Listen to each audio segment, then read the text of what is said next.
Respect is free, walang bayad, walang resibo, walang installment.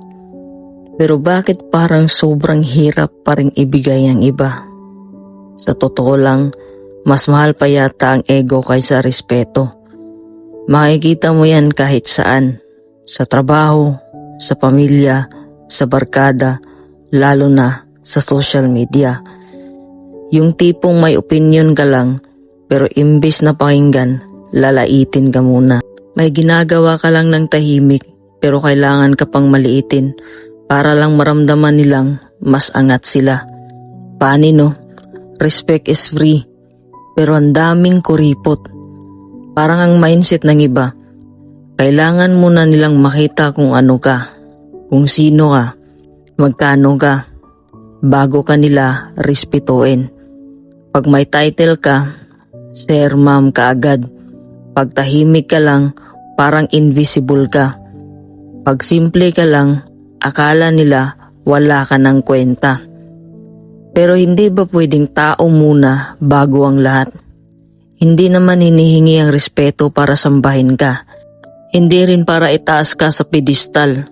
Respeto lang, yung basic decency, yung marunong makinig, yung marunong rumispeto ng oras, yung marunong maghinay-hinay sa salita. Kasi hindi lahat ng sugat nakikita. Yung iba, salita lang ang pumatay.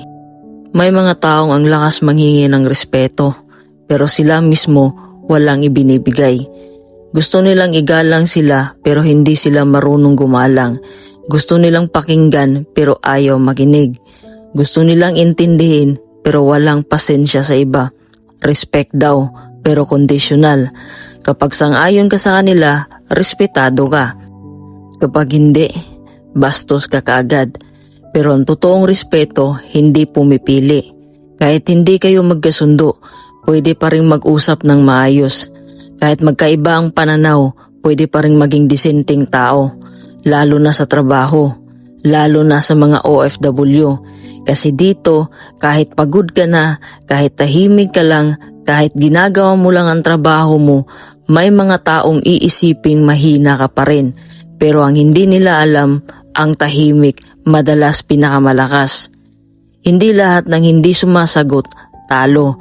Hindi lahat ng hindi pumapalag, mahina. Minsan, pinipili mo lang ang respeto kaysa sa gulo. Pinipili mo lang ang kapayapaan kaysa patunayan ang sarili mo sa mga taong hindi naman makikinig. At alam mo ba kung sino ang tunay na klase? Yung marunong rumispeto kahit walang nanunood. Yung hindi kailangang manlait para umangat. Yung hindi kailangang manapak ng ego para makaramdam ng halaga. Kasi ang respeto hindi binibigay dahil may kapalit. Binibigay dahil tao ka. Kaya kung ikaw yung taong tahimik lang, maayos makitungo at marunong gumalang, ituloy mo lang yan. Hindi man bumalik sa iyo kaagad, babalik yan sa tamang paraan. At sa mga nahihirapang magbigay ng respeto, simple lang ang aral. Libre na nga, huwag mong ipagkait. Kasi sa mundong pagod na ang lahat, konting respeto lang, malaking bagay na yon.